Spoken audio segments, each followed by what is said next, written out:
The Santa Fe morning smelled of freshly brewed coffee and hot clay. The sun, still soft in the early hours, streamed through the wide windows of the Harper house, bathing the kitchen in warm light. The house, designed by Daniel himself, was the embodiment of his philosophy.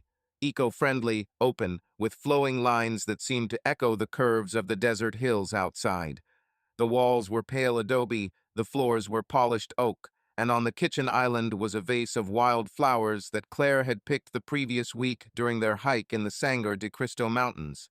Everything about the house screamed harmony, a life carefully constructed like one of Daniel's blueprints. Claire stood at the stove, idly stirring an omelet, her movements practiced, almost mechanical. She was dressed in a light linen shirt, the sleeves rolled up to her elbows, her dark hair pulled back into a loose bun, strands of it escaping, glittering in the morning light. Her face, fine-featured and lightly freckled, was composed, but there was the faintest hint of a smile or something less certain tugging at the corners of her lips. She glanced at Daniel, who was sitting at the kitchen table, staring at his tablet, and chuckled. "If you check your email again, your tablet will start smoking," she said, her voice light and playful, but there was a sense of habit in it, as if this morning ritual had been rehearsed for years. Daniel looked up, his dark eyebrows raised in mock surprise. At 38, he looked like he'd stepped off the cover of an architecture magazine, a neatly trimmed beard, dark hair just a little gray at the temples, and eyes that could be warm and penetrating at the same time. He put his tablet down, crossed his arms, and grinned. "And if you turn that omelet over again, it'll turn rubbery," he retorted. "Seriously, Claire, you cook like you're writing a review. Too much perfectionism." She rolled her eyes, but the corners of her lips twitched into a smile. "Perfectionism? That's from someone who spent 3 hours arguing with a contractor over a 2-degree roof pitch." To Daniel. These were critically important 2 degrees. He raised a finger, as if defending himself in court. "You yourself said that my latest project is poetry in concrete. I'm just keeping up appearances." Claire snorted, transferring the omelet to their plates. She placed one in front of Daniel, one in front of herself, and sat down across from him, one leg tucked under her.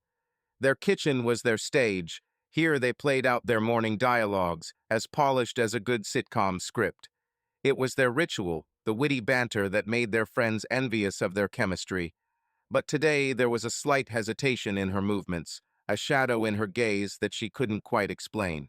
"So what's on the agenda today, Mr. Concrete Poet?" she asked, taking a bite of toast.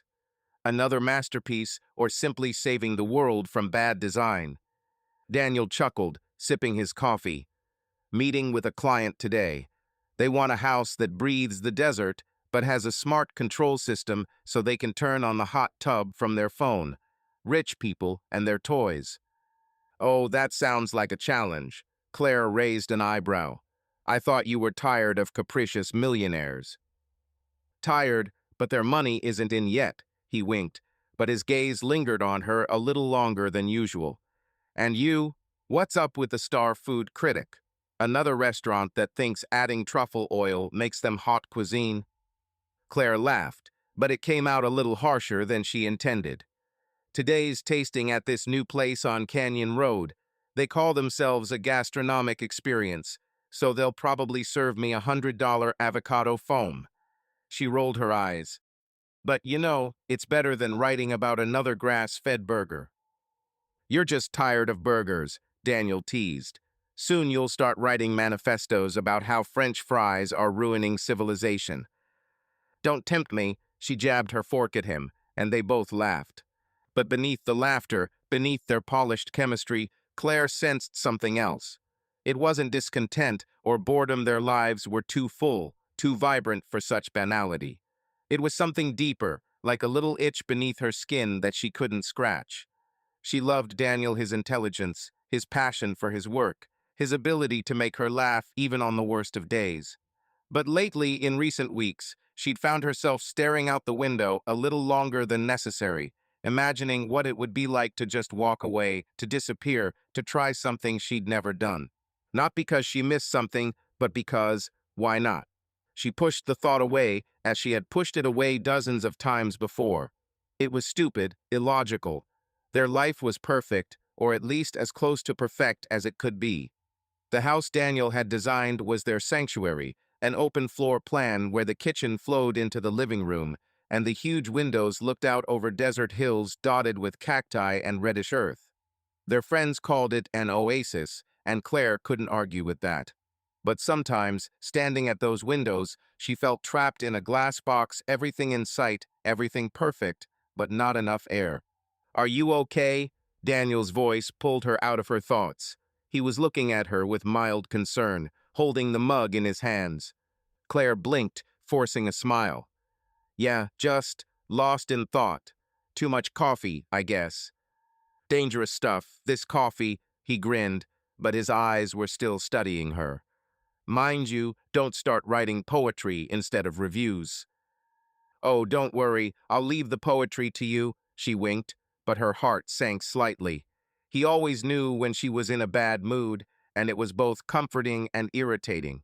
She didn't want him to see right through her. Not today.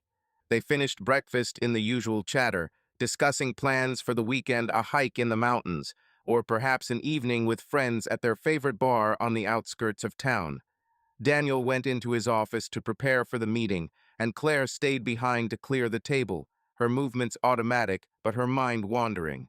She looked at her reflection in the glass cabinet door, a woman who was envied, whose reviews were read by thousands, whose life looked like a dream. But there was something else in her eyes, a spark she couldn't quite decipher. By midday, Santa Fe was alive. The streets of Canyon Road, lined with galleries and cafes, buzzed with tourists and locals strolling in the blazing sun. Claire stepped out of her house, her bag with her laptop and notepad slung over her shoulder. She put on sunglasses to hide the eyes that she thought might betray her confusion. Today, she was supposed to be at La Mesa, a new restaurant that promised a desert-inspired dining experience. Claire could already see herself writing about overpriced dishes with names like deconstructed cactus taco and essence of yucca. But work was her salvation. It gave her structure, purpose, a distraction from what was brewing inside. She climbed behind the wheel of her old Jeep, which still smelled of dust from their last camping trip, and turned on the radio. Norah Jones's soft voice filled the cabin, and Claire allowed herself to relax as she drove through the winding roads of suburbia. But even the music couldn't stop that itch, the feeling that she needed something. Not a new restaurant, not another review, not even a new project with Daniel. Something that would shake her up, make her feel alive, like she was 20 again, ready to take on the unknown. She parked just off Canyon Road and headed toward the gallery where her friend Lisa was having an exhibition that evening. Claire hadn't planned to stay long, just to stop by, to show some support, to have a glass of wine. But the thought of the gallery, the crowd of artists and their eccentric conversations, gave her a little thrill. Maybe she'd find something there that would scratch that itch, or fuel it. Lisa's gallery was a typical Santa Fe place. Adobe walls covered in abstract paintings, and a crowd of people dressed in a mix of bohemian chic and expensive minimalism. Claire walked in, immediately smelling a familiar scent, a mix of sandalwood, wine, and perfume. Lisa, in a long, brightly patterned dress, spotted her and threw her arms around her. "Claire, you finally came," Lisa beamed, her eyes sparkling with excitement. "I was afraid you'd get caught up in your reviews again and miss all the fun." "Miss your exhibition? Never," Claire smiled, accepting a glass of wine from the waiter. "But honestly, if I see another painting with a cactus, I'm going to start screaming." Lisa laughed, poking her in the shoulder. "Don't you dare. Cacti are the soul of Santa Fe. And by the way, you should see this guy's work. Julian, the sculptor. He's new to town, but his stuff, it's like it's alive." Claire raised an eyebrow as she sipped her wine. "Alive? Are they moving?" "Ha, almost," Lisa winked. "Come on, I'll introduce you." Claire followed her friend, her curiosity battling her fatigue. She wasn't sure she wanted to meet another genius artist whose work would turn out to be nothing more than a pile of metal pretending to be profound. But something in Lisa's voice, her enthusiasm, made Claire agree. They walked to the corner of the gallery where the sculpture stood, a chaotic tangle of steel and wood that looked like a frozen vortex. A man stood next to it, tall, with tousled dark hair, and a look that seemed at once mocking and attentive. His clothes, a worn leather jacket and jeans, stood out from the pressed shirts of the other guests. "Julian, this is Claire," Lisa introduced. "She writes about food, but don't you dare offer her an avocado sandwich. She'll destroy you." Claire rolled her eyes, but smiled. "Nice to meet you. Lisa says your work is alive." Julian turned to her, his gaze sliding over her face, lingering a little longer than necessary. "Alive? Maybe. They breathe, if you know how to look." His voice was low, a little husky, as if he'd just returned from a long walk in the desert. Claire felt her pulse quicken slightly. Not because of his words, they were typical artistic prattle, but because of the way he looked, as if he saw not only her, but something she herself hadn't noticed. "And how should I look?" she asked, lifting her chin, her tone half mocking, half curious. "You have to stop thinking," he said, stepping closer to point at the sculpture. "Just feel it. What is it telling you?" Claire looked at the sculpture, its curves and sharp edges. She wanted to say something witty, but instead she felt her fingers tremble slightly as she held the glass. "She says you like to complicate simple things," she finally said, forcing a smile. Julian laughed, and his laugh was unexpectedly warm. "Not bad, but maybe you're making it complicated. Sometimes it's as simple as taking what you want." Their eyes met, and for a second, Claire felt the air between them thicken. She turned away, pretending to study the sculpture, but her heart was beating faster than she wanted to admit. It wasn't attraction, not love at first sight, it was something more dangerous. Desire, pure and inexplicable, like someone holding a match to dry grass. By evening, Claire was back home, her thoughts still revolving around that moment in the gallery. She hadn't told Daniel about Julian, why should she? It had been a passing acquaintance, nothing more. But as she lay in bed, looking at her husband as he slept, her fingers still remembered the warmth of the glass she'd held when Julian had stood too close. She closed her eyes, trying to push the feeling away, but it remained, an echo that refused to go away. Canyon Road was a chaotic energy that evening. Santa Fe's narrow, cracked stone streets buzzed with voices. Tourists in wide-brimmed hats, local artists in colorful scarves, collectors with glasses of wine, their eyes gliding over the paintings with studied indifference. The air was thick with a scent of juniper, mixed with the expensive perfume and fresh-baked bread from the cafe nearby. Claire walked along the sidewalk, her heels clicking in time with the distant melody of a street guitarist. She felt slightly out of place in the crowd, even though Canyon Road was her territory, a place where she could blend in without being noticed, but still be the center of attention. Her friend Lisa's gallery glowed like a beacon in the desert. The whitewashed adobe walls reflected the soft light of the lanterns, and snatches of conversation and the clink of glasses drifted through the open doors. Claire paused at the threshold, adjusting the thin strap of her bag over her shoulder. She had chosen a dress, a simple, deep green, with a neckline that was just bold enough to suggest without shouting.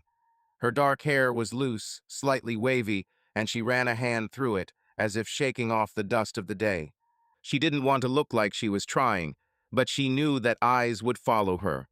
It was part of her game, to be noticed without being approachable. Inside, the gallery was a maze of light and shadow.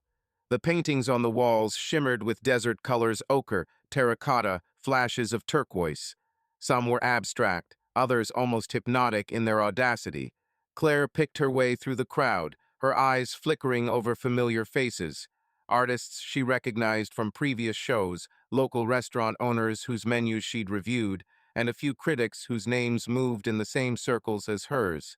She smiled, nodded, and exchanged small talk, but her mind was elsewhere. The itch she'd felt that morning over breakfast with Daniel hadn't gone away.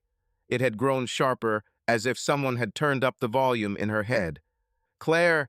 Lisa's voice cut through the crowd like a chord. She emerged from the group, her long, brightly patterned dress fluttering like a flag. Lisa was the epitome of Santa Fe energy. eccentric but warm, with a smile that could melt any skeptic. "You finally made it out. I thought you were going to drown in your sauce notes again." Claire laughed, accepting Lisa's embrace. "Sauces are serious business, Lisa, but I'd even sacrifice a review of truffle foam for your paintings." "Oh, you and your foams." Lisa rolled her eyes, but her smile widened. "Come on, I want you to meet someone. This is Julian. He's new, but his sculptures, Claire, they look like they're breathing." Claire raised an eyebrow, taking a sip from a glass she'd managed to grab from a passing waiter. "Breathing? Is that what they do? Moving when no one's looking?" "They might be moving," Lisa winked, grabbing her hand and pulling her through the crowd. "Just look, and don't start your critical analysis until you see it." Claire let herself be led away, feeling a little curious, but also tired. She knew the type: genius artists who talked about their art as if they'd discovered a new law of physics. Usually their work was either banal or deliberately obscure to hide their lack of ideas. But Lisa wasn't one to praise without reason, so Claire decided to give this Julian a chance. And now the comments. "Where are you watching us from, and do you have any unusual stories of your own?" They stopped at the far wall of the gallery, where a sculpture stood that immediately caught their eye. It was a tangle of steel and wood-sharp, angular lines intertwined with warm, curved shapes, creating a sense of movement suspended in the air. The sculpture was at once chaotic and poised, as if someone had captured a storm and held it still. Claire felt her breath hitch slightly. This wasn't just art, it was something that demanded attention, as if it were whispering, "Look at me. Understand me." A man stood next to the sculpture. Tall, with tousled dark hair that fell over his forehead, he looked as if he had just returned from a long journey. His leather jacket was worn, his jeans slightly faded, but there was something confident, almost defiant, about his posture. He turned, noticing Lisa and Claire, and his eyes dark, with a hint of mockery settled on Claire. "Julian, this is Claire," Lisa introduced, her voice full of enthusiasm. "She writes about food, but don't you dare offer her something as trivial as avocado toast. She'll tear you to pieces." Claire smiled, her lips curling into their usual mocking manner. "Nice to meet you. Lisa says your work breathes." She added a deliberately ironic tone to her voice, so as not to give away how much the sculpture had caught her attention. Julian looked at her, his gaze calm but sharp, as if he saw more than she was letting on. "They breathe if you know how to listen," he said, his voice low and just a little husky. "What do you hear, Claire?" She felt her heart skip a beat. His question was simple, but there was something too personal about it, as if he was asking not about the sculpture, but about her. She looked at him, then at the sculpture, trying to buy herself time. "I heart chaos that someone is trying to tame," she said finally, her tone light, but with a genuine attempt to understand. "But maybe I'm just making it more complicated." Julian laughed, and his laugh was unexpectedly open, almost infectious. "Not bad, but sometimes it's simpler than it seems. Sometimes it's just desire." He paused, his eyes finding hers again, and this time there was something in them that made her catch her breath. Claire turned away, pretending to study the sculpture. She wasn't prepared for the way his words hit her, as if he'd accidentally touched the itch that had been bothering her all day. Desire. The word hung in the air, heavy and dangerous. "Come on, I'll show you another one," Julian said, pointing to a nearby sculpture. Lisa, noticing someone in the crowd, apologized and disappeared, leaving the two of them alone.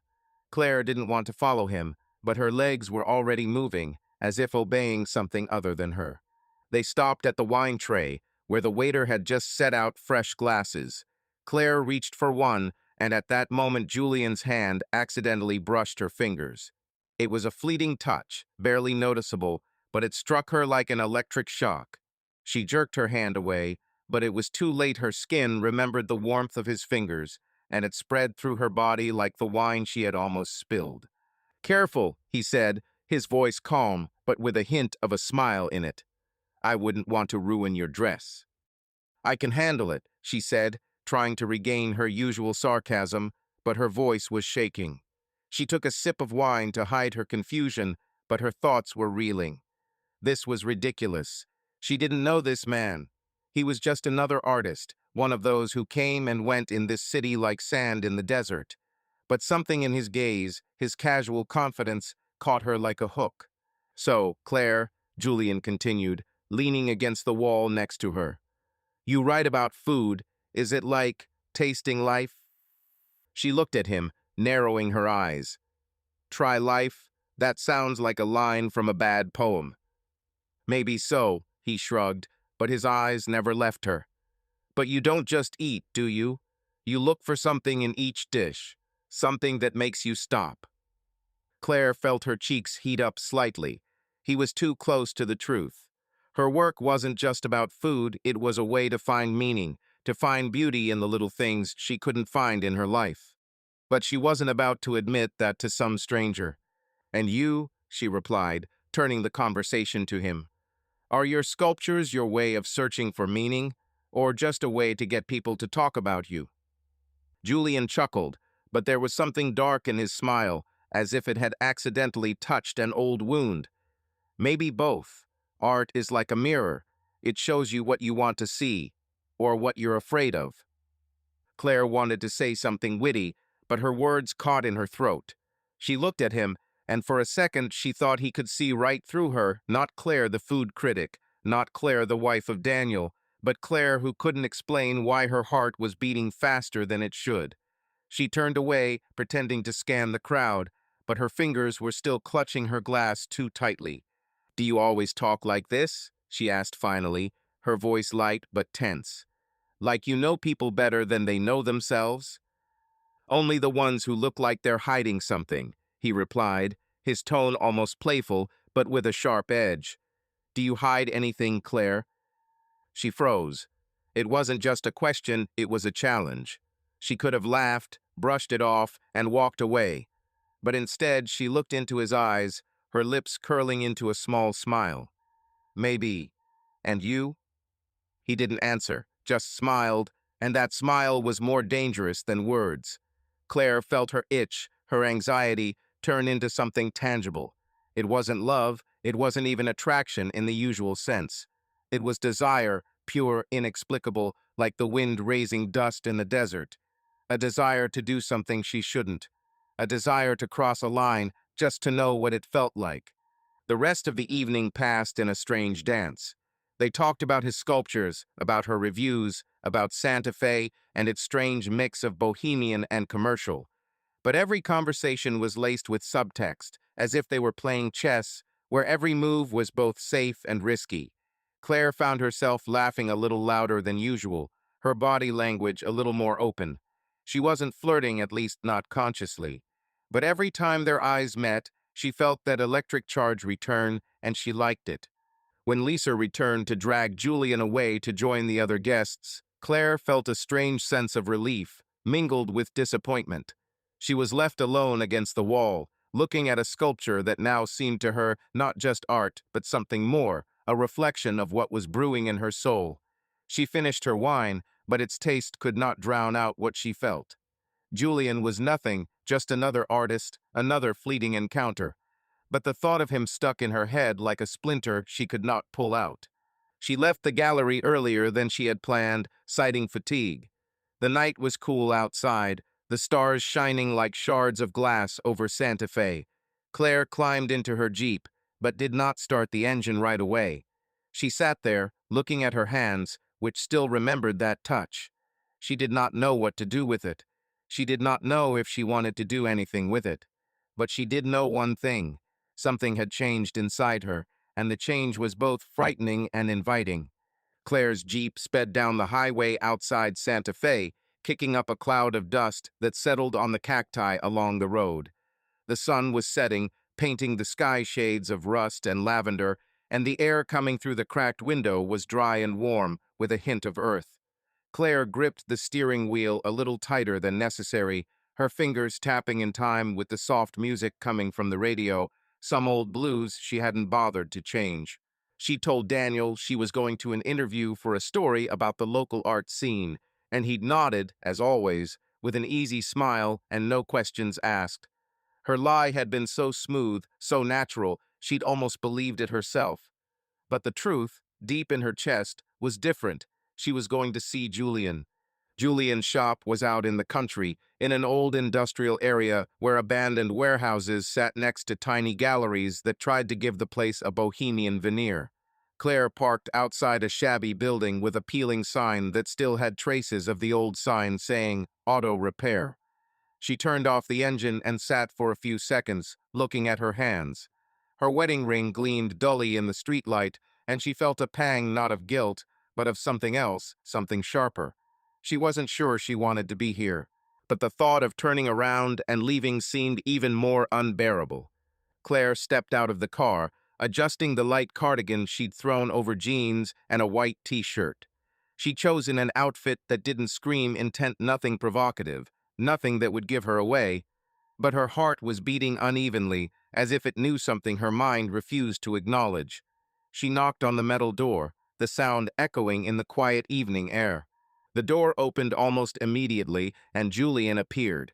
His hair was even more disheveled than it had been at the exhibition, and there were paint stains on his shirt, as if he had just looked up from his work. His eyes, dark and watchful, slid over her, and the corner of his mouth lifted in a slight, almost cheeky smile. "Claire," he said, his voice low, with the same huskiness that had caught her in the gallery. "I didn't think you'd actually come." "I told you I wanted to write about your work," she replied, her tone light but tense. "Or did you think I was just kidding?" "Oh, I didn't doubt your professionalism." He stepped back, letting her in. "But people rarely come here for art. They usually want something else." Claire felt her cheeks heat up slightly, but she forced herself to smile. "Are you always this straightforward?" "Only when I see someone playing games," he replied, closing the door behind her. His words were light, but there was a hint in them that made her heart skip a beat. Julian's workshop was a chaotic realm of metal, wood, and light. There were bits of steel, scraps of wood, dust-covered tools everywhere, and a half-finished sculpture in the corner, a wire skeleton that seemed both fragile and menacing. The light from old industrial lamps bathed the space in a yellow glow, casting shadows that danced across the walls. The scent of turpentine and freshly cut wood hung in the air, mingling with something else, maybe his cologne, maybe just her imagination. "So," Claire began, pulling a notebook out of her bag to give herself the appearance of a busy professional. "Tell me about your process. What inspires you?" She paused, looking at the sculpture. "These things." Julian laughed, leaning against the workbench.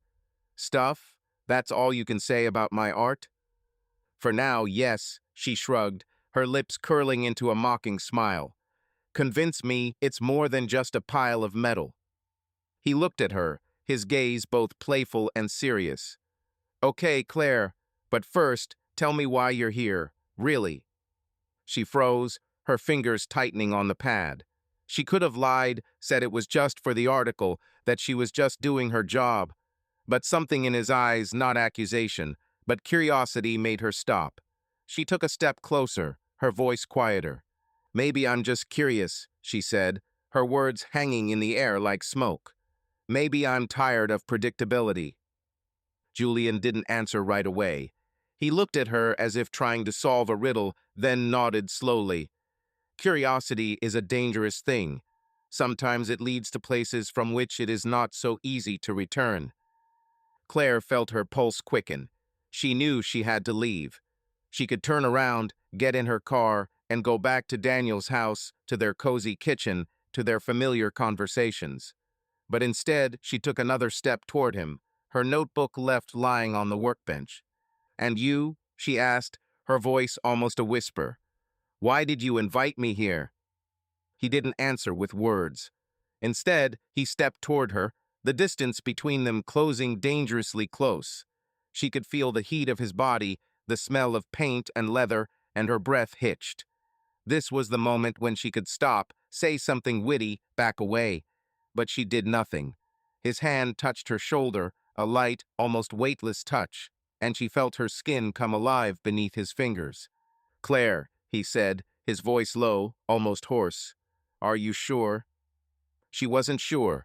She wasn't sure of anything except that her body wanted this, not him, not love, not the future, but this moment, this breaking of all the rules she had so carefully kept. She leaned forward, and their lips met not tenderly, not romantically, but hungrily, as if they both knew this wasn't supposed to happen, and that was why it felt so alive. The studio became their refuge, a place where time stood still. The floor was cold, but their movements were hot, fast, almost violent. This was not love, Claire knew that with painful clarity. This was rebellion, an act of defiance against her own life, against her role as the perfect wife, the perfect critic, the perfect woman. Every kiss, every touch was a scream she had held in for too long. She didn't think about Daniel, didn't think about the consequences, only about the way her body responded to his, the way her mind finally fell silent, drowning in chaos. When it was over, they were lying on an old mattress in the corner of the workshop, surrounded by scrap metal and the smell of turpentine. Claire was staring at the ceiling, her chest still heaving, her heart pounding as if she had just run. Julian was lying next to her, his hand on her thigh, but he wasn't looking at her, and for that she was grateful. She didn't want to see his eyes, didn't want to read anything in them that shouldn't be there. "It was," he began, but she cut him off, placing her finger on his lips. "Don't," she said, her voice firm even though she was shaking inside. "Don't say anything. It's not what you think." He looked at her, and something flashed in his eyes, not hurt, not surprise, but something more complex. "I don't think anything, Claire. You think too much." She sat up, straightening her clothes, her movements sharp, almost angry. She didn't want him to be right. She didn't want him to see her so clearly. "I have to go," she said, standing and grabbing her bag. Her notebook remained on the workbench, forgotten like her lie about the article. "Are you coming back?" he asked, his voice calm but challenging. Claire paused at the door, her hand hovering over the knob. She didn't turn around. "I don't know," she said, and it was true. She didn't know what she wanted, except that this feeling, this sense of aliveness, this fire in her chest was something she hadn't felt in years. The drive home was a blur, like a painting someone forgot to finish. Claire drove on autopilot, her thoughts tangling like the wires in an old house. She felt both alive and broken. Alive because every nerve in her body sang, as if she had finally woken up from a long sleep. Broken because somewhere in the back of her mind, a voice began to stir, whispering about Daniel, about their home, about the life she had just put at risk. When she entered the house, the light in the living room was soft and cozy.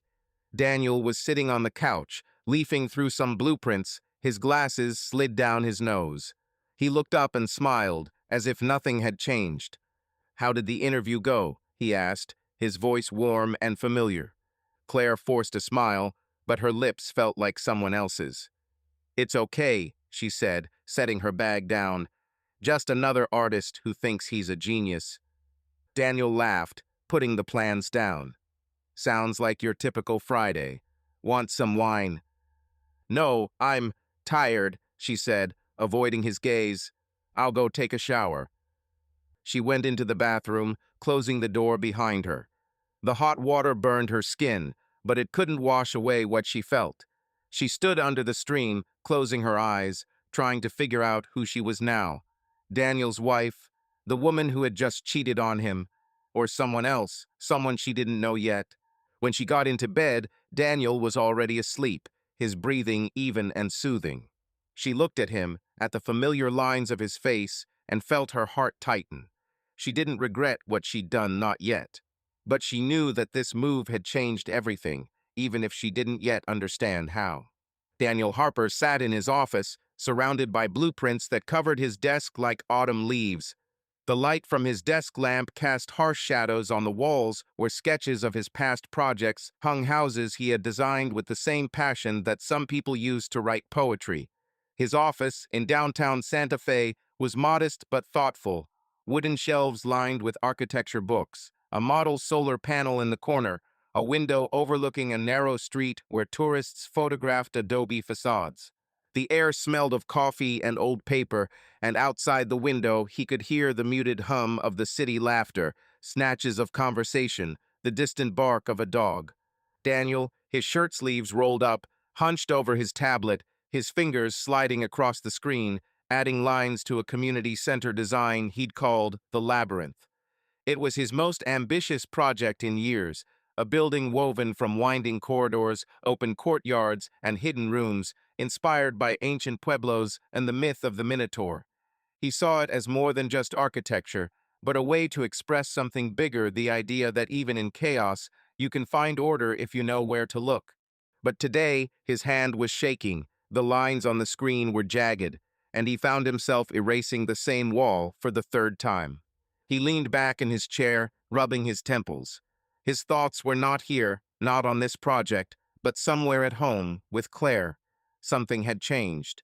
He couldn't say exactly when it had started, maybe a week ago, maybe two. But her smiles were shorter, her gaze more absent-minded, her answers to his questions a little more evasive.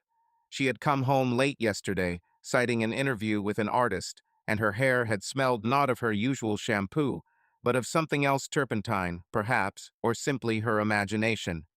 Daniel was not one to make a scene. He was an architect not only in his work, but in his life. Everything had to be measured, everything had to have a structure. But now he felt that structure beginning to crack. "You've been sitting here too long again," the voice of his assistant, Miguel, broke him out of his thoughts. Miguel, a skinny guy with a cactus tattoo on his wrist, was standing in the doorway, holding a folder. "It's almost 7. Are you going home or planning on sleeping under the table?"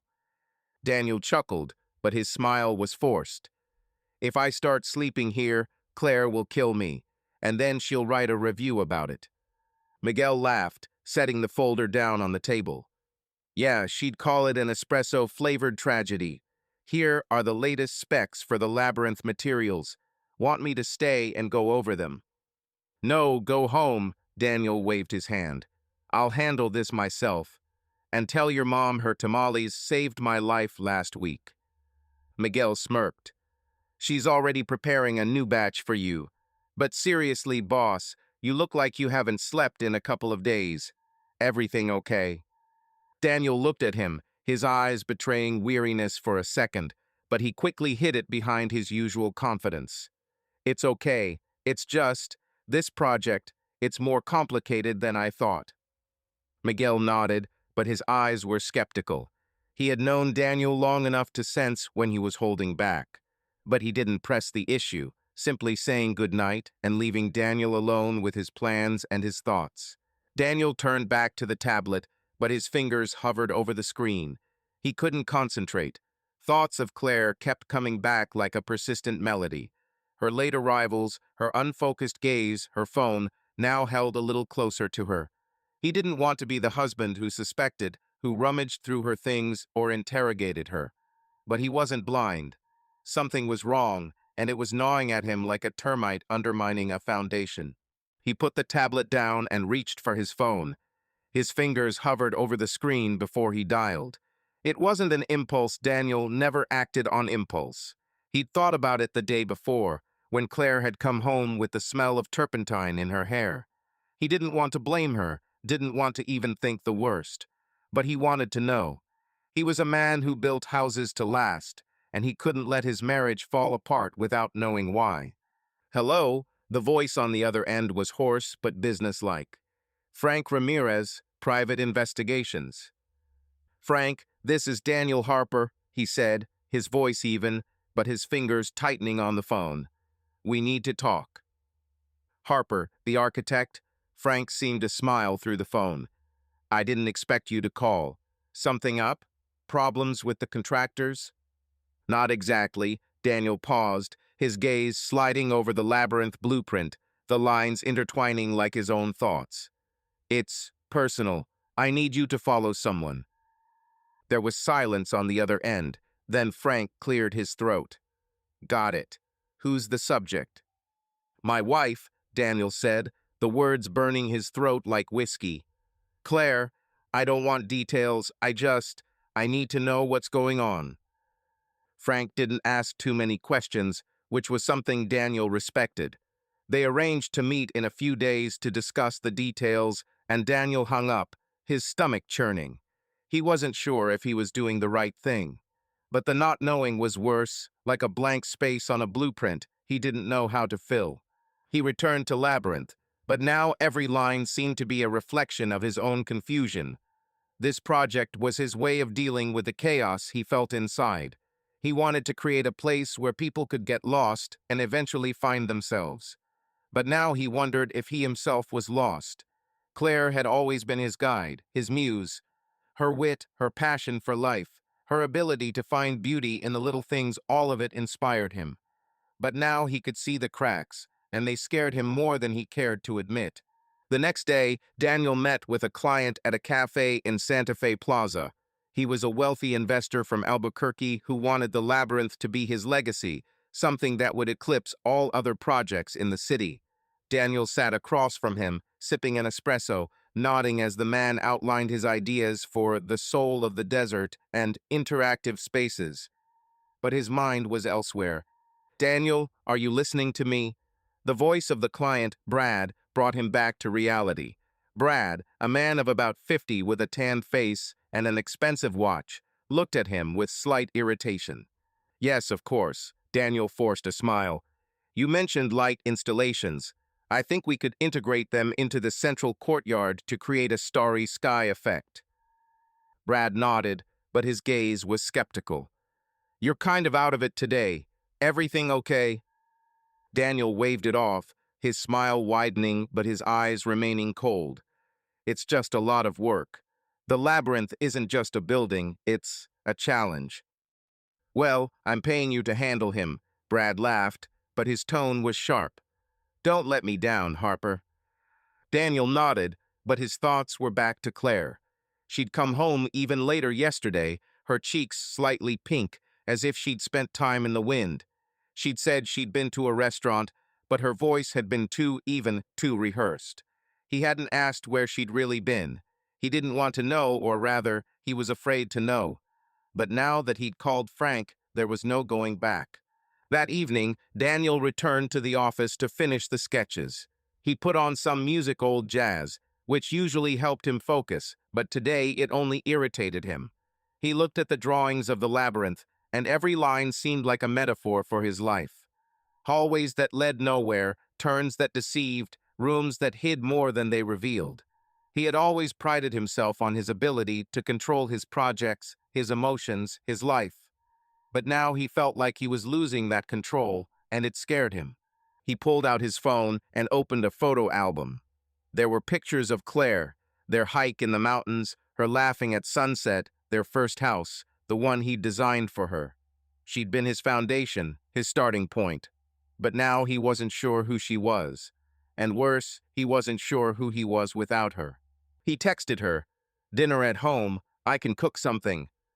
But there was no response. He waited, staring at the screen, until he realized half an hour had passed. Then he put the phone down and went back to the drawings, his hand again drawing lines that led nowhere. The Sunset Rose Motel tucked itself on the edge of Santa Fe, where the asphalt gave way to cracked desert earth, and the neon signs flickered like tired stars. Its peeling walls, painted a pale pink, were a relic of another era when travelers stopped here on their way to something greater. Now it was a place for people who wanted to disappear for an hour, for a night, for a moment. Claire pulled her Jeep into a lot with two pickups and an old sedan with a dented bumper. She turned off the engine but waited until she got out, her fingers tapping the steering wheel as if trying to keep the rhythm of her own thoughts. The evening air was cool, with a hint of dust and gasoline, and she took a deep breath before opening the door. Her bag was slung over her shoulder, but there was no notepad in it. The pretense of an interview had long since dissolved into dust. She wore sunglasses even though the sun had set, and her dark hair was pulled back into a low ponytail to avoid drawing attention. But even in this simplicity, jeans, a black t-shirt, a light scarf, she looked like someone who knew she was being watched, and she liked it. The feeling that she was playing a role in a film no one was supposed to see ignited a spark in her that she couldn't put out. Room 12 was at the far end of the motel, away from the front desk where the elderly clerk dozed. Claire knocked twice, short and sharp, and the door opened almost immediately. Julian stood there, his shirt unbuttoned one button too many, holding a bottle of cheap whiskey that he had obviously just opened. His eyes, dark and slightly amused, slid over her, and he stepped back to let her in. "Punctual," he said, his voice low, with that huskiness that had become familiar to Claire. "I thought you'd change your mind." "I'm not one to change my mind," she replied, taking off her glasses and throwing them on the nightstand by the door. Her tone was light, but there was a hint of challenge in it. "And you? Aren't you afraid I'll write a scathing article about you?" She gestured around the room, which contained nothing but an old bed and a shabby chair. "Apartment?" Julian laughed as he closed the door. "Write whatever you want. Just remember to mention my impeccable taste in whiskey." He held up the bottle, his smile both cheeky and warm.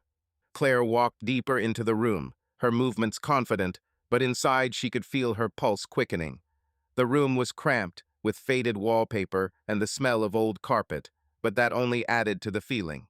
This place was wrong, dirty, far from her perfect home with its adobe walls and desert views, and that was what made it so appealing. There were no rules, no expectations, just her, and this moment she had chosen. "So," she began, sitting on the edge of the bed and crossing her legs. "What is it this time? Another lecture on how your sculptures breathe." Julian set the bottle on the nightstand and sat down next to her, close enough for her to feel the warmth of his body, but not touching her. "No lectures," he said, his voice quieter. "Today, I want to know what you're hiding, Claire." She looked at him, her eyebrows raised in mock surprise. "Hide? I'm an open book. Ask anyone who reads my reviews." A lie. He leaned in a little closer, his eyes searching her face as if he were looking for a crack in her armor. "You write about food, but that's not all. You're looking for something. Otherwise, you wouldn't be here." Claire felt her heart skip a beat. He was too close to the truth, and it irritated her. She didn't want him to see her so clearly, didn't want him to make it into something more than it was. She stood up, moving to the window where the curtains were drawn, letting in only a thin sliver of light from the neon sign. "Maybe I'm just tired of perfection," she said, her voice light but bitter. "You know what it's like? When everything in your life is perfect, but you still feel like you're suffocating." Julian looked at her, his face serious, without its usual mockery. "I know," he said quietly. "I ran away from it. Chicago, the galleries, the contracts, everything was perfect until it fell apart." Claire turned to him, her curiosity ignited despite her desire to keep her distance. "What happened in Chicago?" He paused, his fingers tapping the whiskey bottle. "Let's just say I made a couple of bad choices. One of them cost me my career." He grinned, but there was no humor in his smile. "I was at the top, Claire. Exhibitions, articles, collectors fighting over my work. And then, one scandal, and it was all gone. I fled here to start over." She looked at him, trying to put the pieces of the puzzle together. Scandal? She might have asked, but something in his tone, a mixture of pain and defiance, stopped her. Instead, she felt her attraction to him intensify. His dark side, his imperfections, made him real, alive, unlike her polished life with Daniel. That was what drew her to him, not his face, not his art, but that hint of chaos she wanted to taste. "So now you just hide out in Santa Fe?" she asked, coming back to the bed and sitting closer than before. "Making your sculptures and pretending the past never happened?" "I'm not hiding," he said, his voice sharpening. "I'm alive. What about you? You're here in a motel with a man you barely know. Is this your version of life?" Claire felt her cheeks heat up. She didn't want him to ask her questions like that. She wanted to keep it light, to make it a game, not an interrogation. But before she could respond, he leaned down and kissed her, not gently, but with the same hunger he'd had when they first met. She responded, her hands sliding over his shoulders, and for a moment all her thoughts were lost in that touch. Their meetings became a ritual, a dance on the edge. The Sunset Rose Motel was their stage, where they could be anyone but who they were in real life. Claire enjoyed the thrill of the mystery, the feeling that every time she opened the door to her room, she was leaving her normal self behind. It was like a drug, not Julian, not his body, but the fact that they had broken the rules. She didn't feel guilty, not really. The guilt was there, on the periphery, like a shadow she could ignore if she didn't look at it. But Julian was starting to change the game.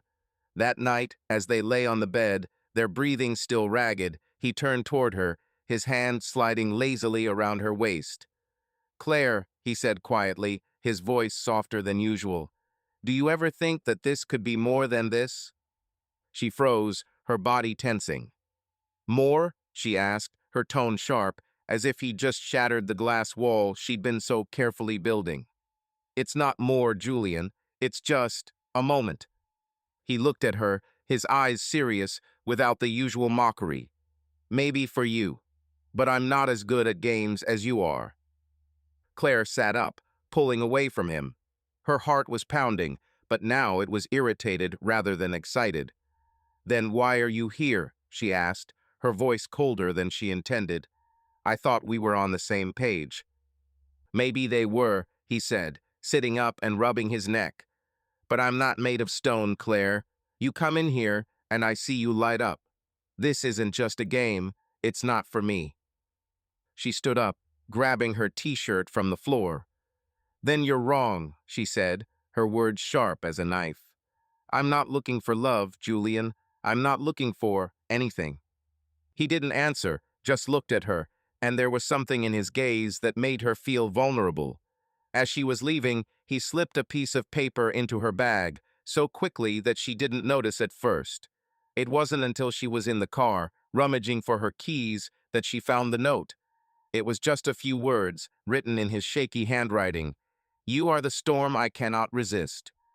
Claire crumpled the note and tossed it onto the passenger seat. Her irritation flared again.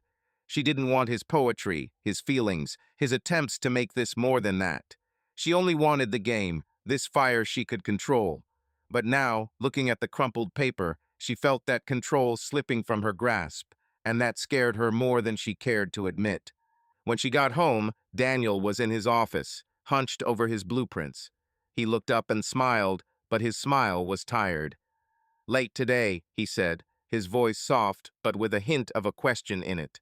"Yes," Claire replied, avoiding his gaze. "I was held up at the restaurant. New chef, lots of ideas, but nothing tasted good." She lied so easily that she surprised herself. But as she lay in bed, her thoughts were still swirling around Julian's note, his words, his eyes. She wanted this to remain a game, but now she wasn't sure who made the rules. El Viejo Wine Bar was tucked down an alley off the busy Canyon Road, where tourists scurried between galleries and restaurants. It was a place for locals, those who knew that behind a battered wooden door was a haven of dim lighting, creaky floors, and wine that didn't cost a fortune, but could tell a story. The evening was warm, with a light breeze carrying the scent of burnt earth and a distant campfire. Claire sat at a table in the corner, her fingers idly twirling the stem of her Pinot Noir, and across from her, Julian was talking about his latest sculpture, his hands gesturing as if he were carving words out of thin air. Claire was dressed simply a black sweater and jeans, her hair loose around her shoulders. She didn't want to look like she was trying, but her eyes, glittering in the dim light of the bar, gave her away. She wasn't here for the wine or the conversation about art.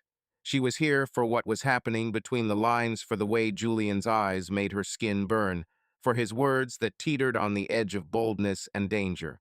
It was their third night away from the motel, and Claire felt her game getting riskier.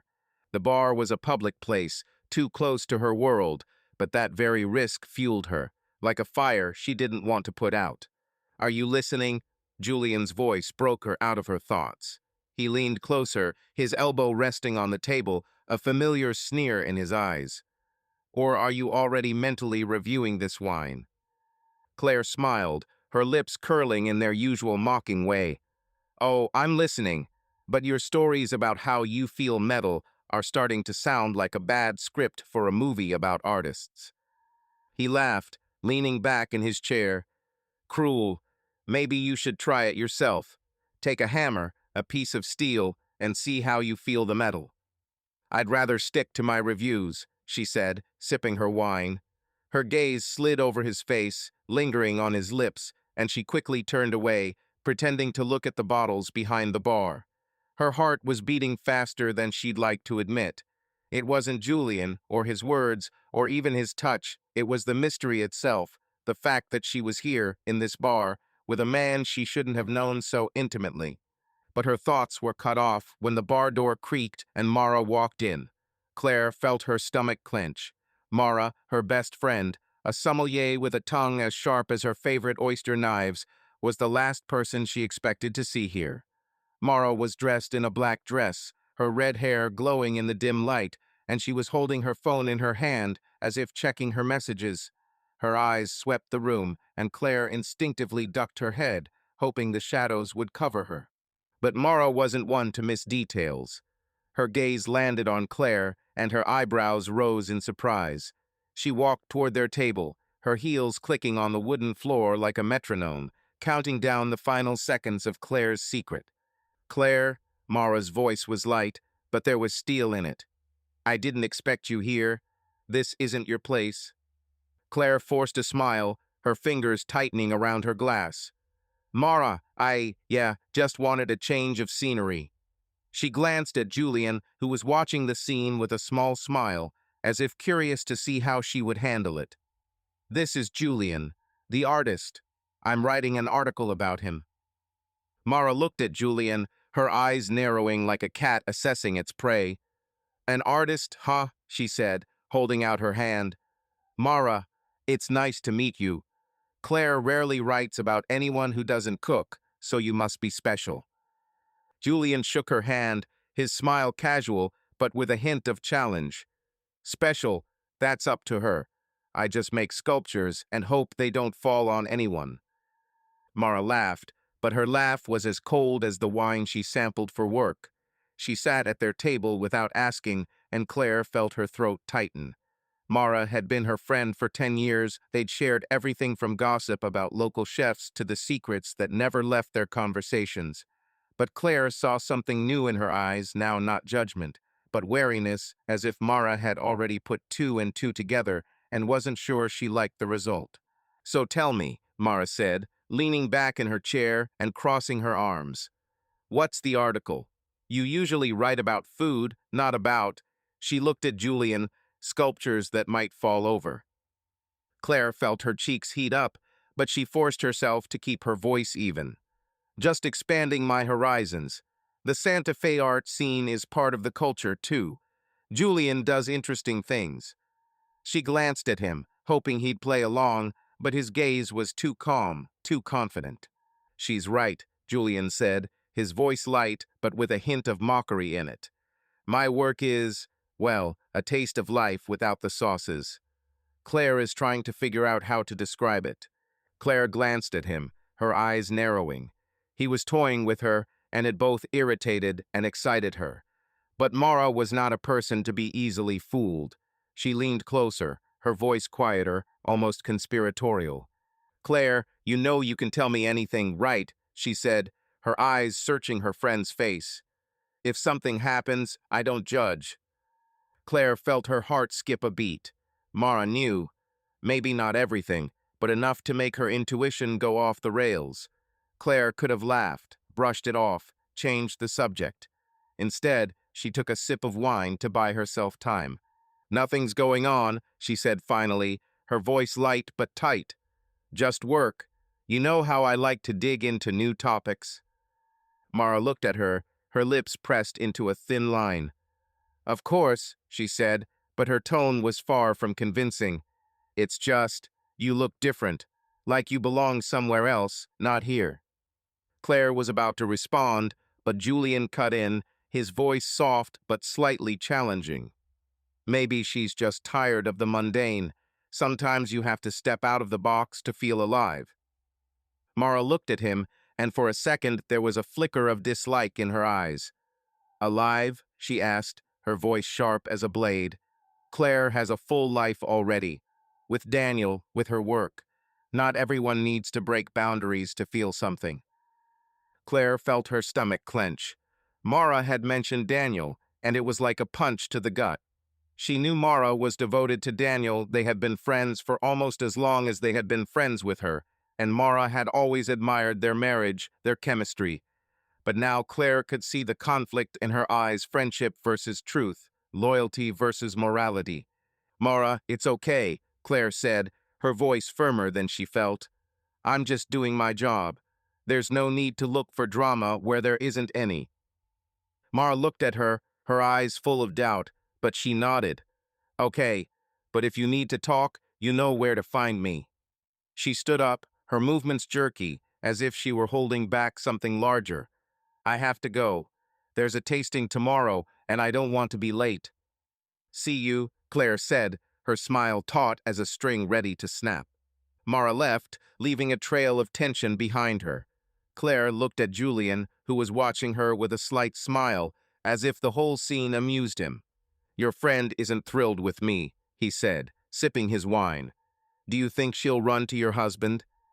Claire felt her blood run cold. She's not, she said, but her voice was less confident than she intended. And don't talk about him. It's none of your business. Julian raised his hands in mock surrender. As you say, but you know it can't remain a secret forever.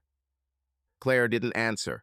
She finished her wine, her fingers shaking as she set the glass down.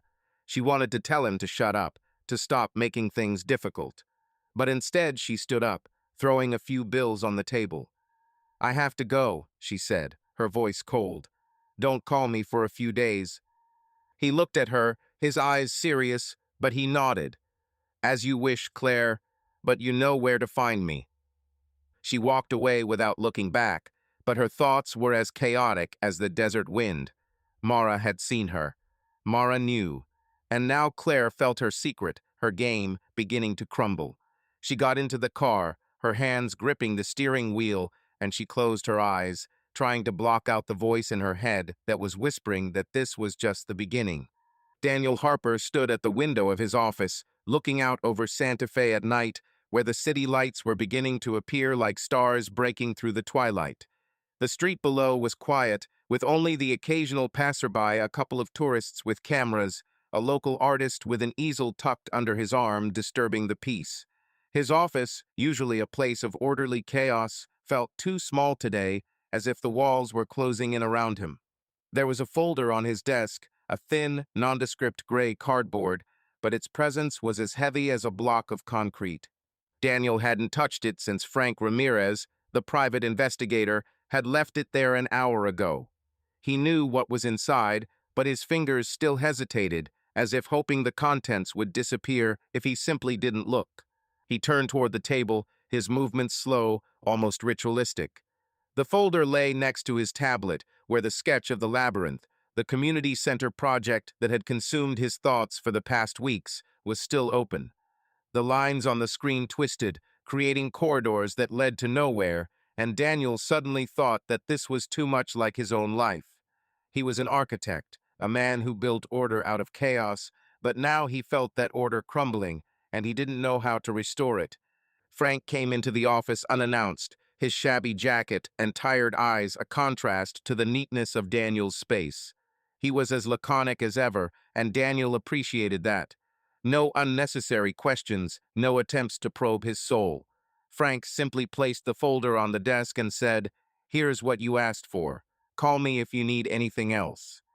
Then he was gone, leaving behind only the faint smell of cigarettes and the feeling that everything had changed. Daniel sat down in his chair, the leather creaking under his weight. He ran a hand over his face, his beard prickling his fingers. He was 38, but in that moment he felt older, as if the last few days had sucked the years out of him. He knew Claire had changed. Her late arrivals, her evasive answers, her gaze that rarely lingered on him for more than a second, now they were like cracks in the foundation of their marriage. He didn't want to believe the worst, but curiosity, not anger, had led him to Frank. He wasn't looking for proof of infidelity, he was looking for understanding. Who was Claire now? The woman he loved, who laughed at his jokes and inspired his projects, or someone else, hidden behind her smiles. He opened the folder. Inside were several photographs printed on glossy paper and a short report written in a dry, businesslike style. Daniel put the report aside. He didn't need words. He picked up the first photograph and his breath caught. It was of Claire, her dark hair falling around her shoulders, her hand touching the arm of a man he didn't know. They were standing at the entrance to a seedy bar, and her smile, the one he loved so much, was directed at this stranger. The man was tall, with wild hair and a leather jacket that looked like it had weathered more than one storm. Julian, Daniel thought, remembering Claire mentioning his name when she talked about her article. The next picture was taken in a different place, in the parking lot of a motel Daniel recognized from its neon sign. Claire was getting out of a car, and Julian was standing by the door, his arm around her waist. Their poses were too close, too intimate, to be accidental. Daniel turned over another picture, and another, each one a blow, not with anger, but with something else, a mixture of pain and curiosity and a strange, almost painful fascination. Claire in these pictures was alive, her eyes bright, her movements free, as if she had shed an invisible weight. She was not the Claire who had sat at their kitchen table, laughing at his jokes. She was someone else, and it fascinated him. He put the photographs aside and leaned back in his chair, his gaze falling on the sketch of Labyrinth. He had always thought of Claire as his constant, his point of reference. Her wit, her passion, her ability to find beauty in small things, all of it had been the foundation of their marriage. But now he saw that she was not only his muse, but also an enigma he had never fully understood. Why had she done this? Not because he had been a bad husband, he knew he had tried, that their life had been full, that he had loved her as best he could. But it hadn't seemed enough. Or maybe it wasn't a lack, but something else, a desire he couldn't understand. Daniel stood and walked to the window, his hands stuffed in his pockets. The street below was almost empty now, save for a lone street musician playing his guitar, his tune soft but sad. Daniel felt his chest tighten. He wasn't angry. Anger would have been easier. He could have screamed, blamed, demanded answers. But instead he felt something more complicated. He wanted to understand. He wanted to see Claire not as a traitor, but as a woman who had risked everything for something he couldn't quite place. And there was something frightening about that curiosity, as if he himself were becoming part of her game. He walked back to the table and picked up his phone. His fingers hovered over the screen before he typed out a message. Claire, how about dinner on Friday?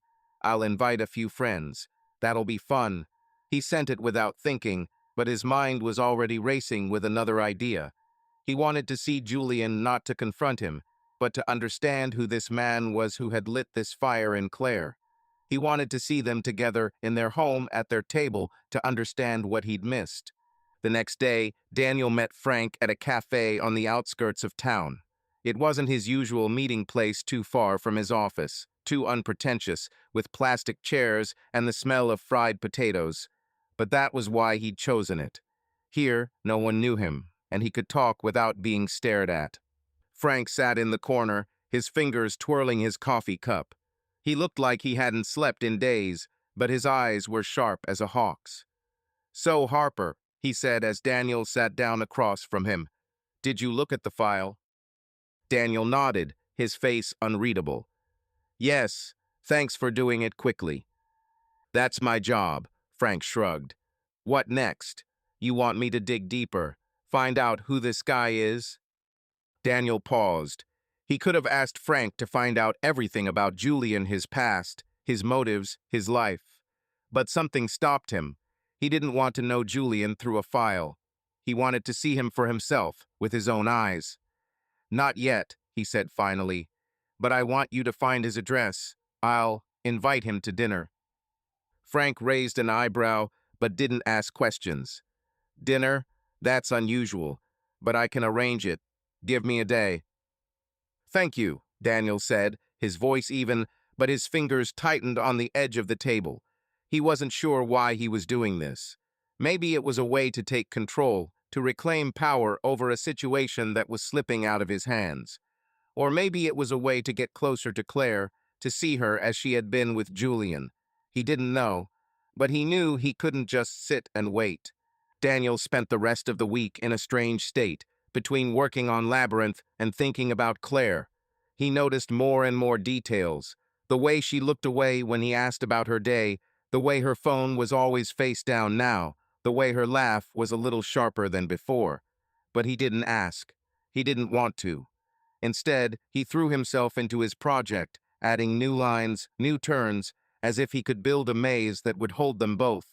On Thursday, Frank sent him an address, a workshop on the outskirts of town in an industrial area. Daniel stared at the message, his fingers hovering over the screen. He could have just called Julian, but that was too easy. Instead, he decided to write a note short, formal, but with just a hint of curiosity. "Dear Julian," he wrote, "I have heard about your work from my wife, Claire. I would like to discuss the possibility of collaborating on a new project. Would you like to join us for dinner on Friday? Daniel Harper."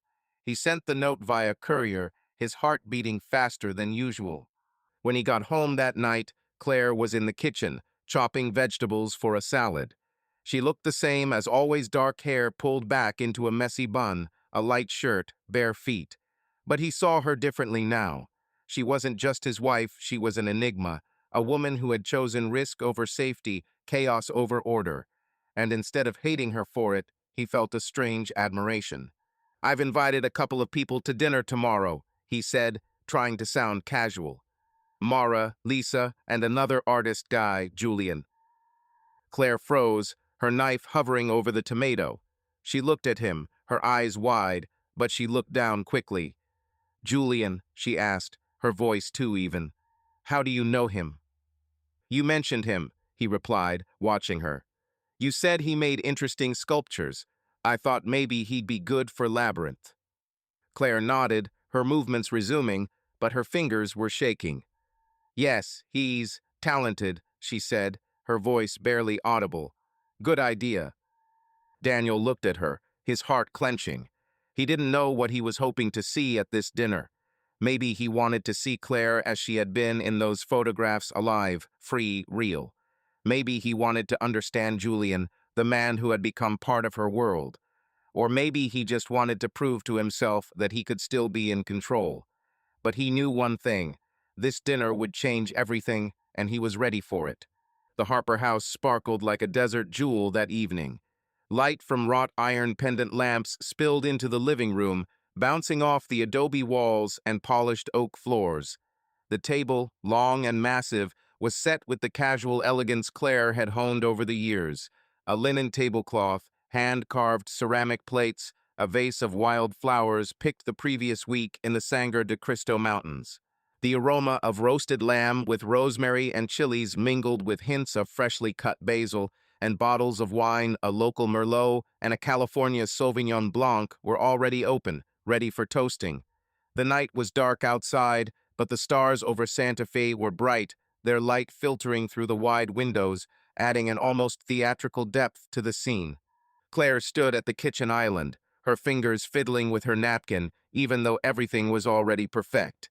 She'd put on a dress navy blue, long-sleeved, with a neckline that was modest enough to not be questioned, but bold enough to make her feel alive. Her dark hair was pulled back into a low bun, but a few strands had escaped, brushing her neck, as if to emphasize her vulnerability. She looked like a hostess, confident and collected, but inside, her heart was pounding like a drum, counting down the final seconds before it exploded. Julian. He'd be here, in her house, at her table, next to Daniel. The thought was both terrifying and exhilarating, like jumping off a cliff when you don't know what's waiting below. Daniel walked into the living room, his shirt pressed but slightly unbuttoned at the collar, giving him the look of a man who knew how to look casual without seeming out of control. He held a bottle of wine in his hands, checking the label, but his gaze slid to Claire, and there was something in it, not suspicion, but curiosity, as if he were seeing her for the first time. "Is everything ready?" he asked, his voice warm but slightly tense. "Or are you still rearranging the plates to achieve perfect feng shui?" Claire forced a smile, her fingers curling around the edge of the table. If I start rearranging the plates, we'll be eating at midnight, she replied, her tone light but her eyes avoiding his. Are you sure you want Lisa to bring her famous dessert? Her tart was like a brick last time. Daniel laughed, and the sound was so familiar, so comfortable, that Claire felt a pang in her chest. Give her a chance. Maybe she's learned. He paused, his gaze growing serious. And Claire, relax. It's just dinner. She nodded, but her smile was strained. Just dinner. If only. She knew Daniel had invited Julian, but she didn't know why. He'd said it was because of his art, that he wanted to discuss a possible collaboration on Labyrinth. But Claire wasn't stupid. She'd seen the way he'd looked at her these past few days, not with anger, but with something she couldn't decipher, and it scared her more than if he'd yelled. The doorbell rang, and Claire jumped, her hand almost knocking over her glass. Daniel looked at her, his eyebrows raised slightly, but he said nothing, just went to answer the door. Lisa and her husband, Paul, were the first to arrive. Lisa in a bright floral dress, Paul with a bottle of bourbon, which he immediately began to praise. Claire hugged them, her smile polished, like an actress who knew her lines. Then Mara arrived, her red hair pulled back into a high ponytail, her black dress accentuating her sharp, almost feline grace. She looked at Claire, her eyes narrowing, as if she were searching for something Claire didn't want to show. You're looking kind of radiant today, Mara said, her voice light, but with a hint of steel in it. New face cream or something. Claire laughed, but her laugh was as sharp as glass. Just good wine, she said, raising her glass.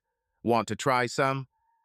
Mara nodded, but her gaze remained on Claire, and Claire felt her skin crawl. Mara knew, not everything, but enough that her presence was like a mine waiting to go off. Their encounter at the bar last week had left unspoken questions in the air, and Claire knew Mara wasn't the type to forget easily. Julian was the last to arrive. Claire felt her breath catch when the door opened. He stood there, his leather jacket draped casually over his shoulders, his dark hair slightly disheveled, as if he had just stepped out of his workshop. His eyes found hers immediately, and there was a spark in them, not mockery, but something warmer, more dangerous. He smiled, and it was both charming and daring, as if he knew his presence here was a challenge. Julian, I'm glad you could come, Daniel said, his voice warm but slightly tense. Come on in, I'll introduce you to everyone. Claire stood at the table, her fingers clutching her wine glass so tightly she feared it would shatter. She watched Julian greet Lisa and Paul, joke with Mara, who returned his cold smile. He was in his element, charming, confident, with a slight sneer in his voice that made him the center of attention. But every time his gaze fell on Claire, she felt her heart skip a beat. He didn't know Daniel had seen the photographs. He didn't know this dinner was more than just dinner, and that made him even more dangerous. So, Julian, Lisa began as everyone sat down at the table, Claire says your sculptures are something special. Tell me how you create them. Julian leaned back in his chair, his fingers twirling his wine glass idly. Create? It's more like a struggle, he said, his voice low and slightly husky. Metal doesn't want to bend, wood breaks if you push too hard. But when it all comes together, he looked at Claire, his eyes lingering on hers a little too long. It's like catching a storm. Claire felt her cheeks heat up. She looked down, pretending to straighten her napkin.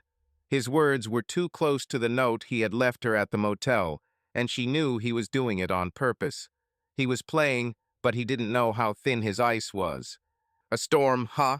Daniel said, his voice calm, but with a hint of something sharp. An interesting image. Claire, you've written about his work. What do you think? Claire froze, her fork hovering over her plate. All eyes were on her, and she felt her throat tighten. They're complicated, she said finally, her voice even but her fingers shaking beneath the table. There's something wild about them, like they want to break free. Julian smiled, his eyes soft but with a twinkle in them. Wild, he repeated, as if tasting the word. A good word. Maybe I should use it in the next catalog. Mara cleared her throat, her eyes narrowing as she looked at Claire. Wild. That's not really your aesthetic, Claire. You like things under control. Claire felt her blood run cold. Mara wasn't just talking, she was digging, and her words were like needles digging into her skin. Sometimes it's good to step outside the box, she said, her voice light but tight. Even me. Daniel looked at her, his eyes calm, but there was something in them that made her heart clench. He knew. She wasn't sure how much, but he knew. And this dinner, this scene, was his game, just as her encounters with Julian were hers. She felt like she was on a chessboard, where every move could be her last. Julian, Daniel said, turning to him, I heard you were new to Santa Fe. What brings you here? Claire tensed, her fingers tightening around her fork. She knew about Julian's past the scandal in Chicago, his defection. But Julian didn't know that she had told Daniel about him, even in general terms. She prayed he wouldn't say anything that would give them away. We needed a fresh start, Julian said, his voice casual but with a hint of weariness. Chicago, let's just say it got too crowded. Santa Fe is a good place to breathe. Crowded? Mara asked, her tone as sharp as her favorite knives. Does this have anything to do with your sculptures or something? Claire glanced at her, her eyes narrowing. Mara was playing her game, and Claire wasn't sure whose side she was on. Julian, however, didn't look embarrassed. He smiled, his gaze flickering to Claire before returning to Mara. More with people than with art, he said, his voice light but with a hint of warning. Sometimes you have to leave to find yourself. Claire felt her heart skip a beat. His words were too close to her own thoughts, to the itch that had brought her to him. She wanted him to shut up, to stop being so open. But he continued, his voice a melody that captivated everyone at the table. And you, Daniel? Julian asked, his eyes now fixed on the owner of the house. You build houses that look like dreams. But what do you do when you want to escape? Daniel looked at him, his smile calm but sharp as a blade. Run away? He asked. I'm not the type to run away. I build. If something doesn't work, I rebuild. Claire felt her skin crawl. This wasn't just a conversation, it was a duel, and she was at the center. She glanced at Mara, who was watching her with barely concealed tension. Lisa and Paul seemed oblivious to the subtext, chatting about wine and the weather, but Claire felt the air in the room thicken, as if someone had lit a fuse. Interesting, Julian said, his voice soft but mocking. Rebuilding. Sometimes it's easier to break things and start over, don't you think? Claire clenched her fists under the table, her nails digging into her palms. She wanted to scream at him to be quiet, to stop playing, but instead she smiled, her voice light, as if nothing was happening. Julian, are you always this philosophical at dinner? She asked, her tone playful but her eyes blazing. He looked at her, and his smile was almost gentle. Only when the company is inspiring, he answered, and his words were like a blow that no one but she felt. Mara cleared her throat, her gaze moving from Claire to Julian to Daniel. You know, she said, her voice as cold as the wine in her glass, I think some things are better left as is. Not everything needs to be broken or rebuilt. Claire felt her throat tighten. Mara wasn't just speaking, she was warning, and Claire knew her friend was teetering on the edge, torn between her loyalty to her and to Daniel. She wanted to say something, to break the tension, but her mind was as empty as the desert outside her window. Daniel raised his glass, his eyes calm, but with something in them that made Claire freeze. To new beginnings, he said, his voice warm but with a hint of challenge. And to those who help us find them. Everyone raised their glasses, but the toast was a shot in the silence. Claire drank, her throat burning, but not from the wine. She looked at Julian, who was smiling as if it were just another night. She looked at Daniel, who was watching her with an unreadable expression. And she looked at Mara, whose eyes were full of questions Claire wasn't ready to answer. Dinner went on, but every bite, every sip of wine, was like stepping into a minefield. Claire was playing her part, laughing, joking, pouring Lisa more wine, but her mind was elsewhere. She felt like an actress who had forgotten her lines, and the scene she had so carefully constructed was beginning to crumble. Julian was too close, his presence an electric current she couldn't ignore. Daniel was too calm, his gaze too intense. And Mara was a ticking time bomb, and Claire didn't know when she would explode. As the evening drew to a close and the guests began to leave, Claire felt a strange sense of relief mixed with weariness.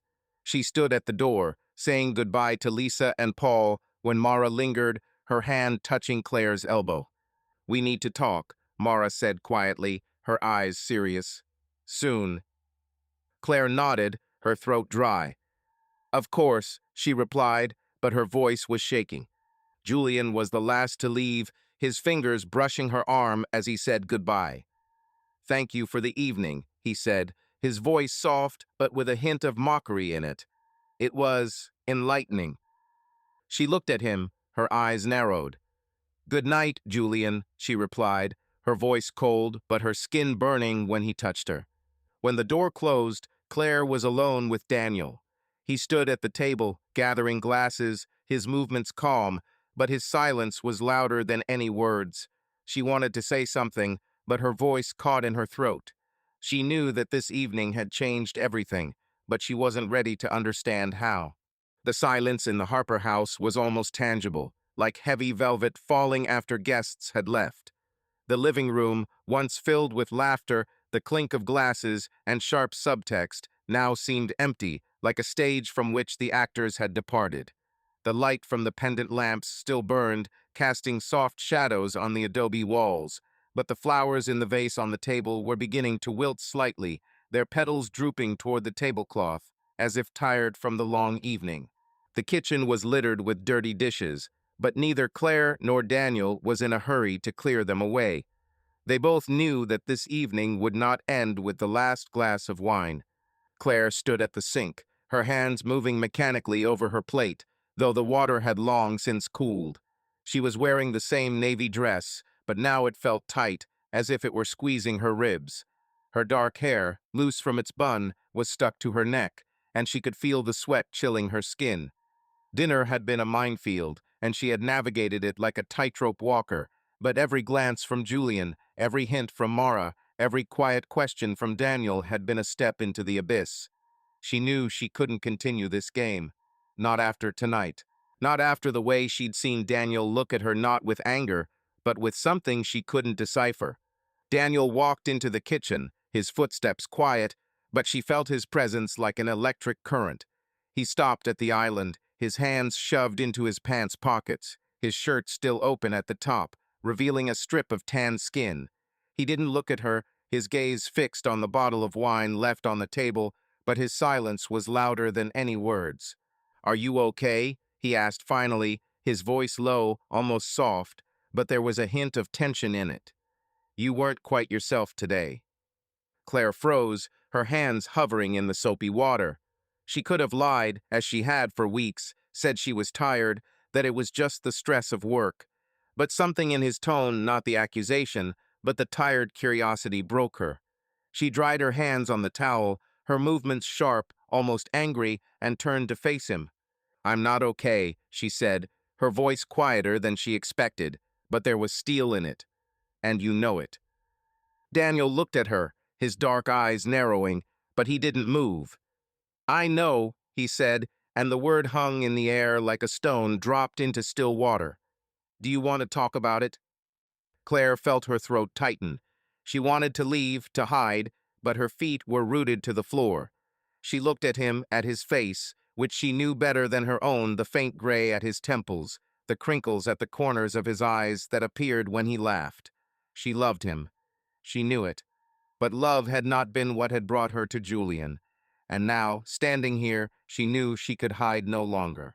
"Let's go to the bedroom," she said, her voice firm but her hands shaking as she threw the towel on the table. "This isn't for the kitchen."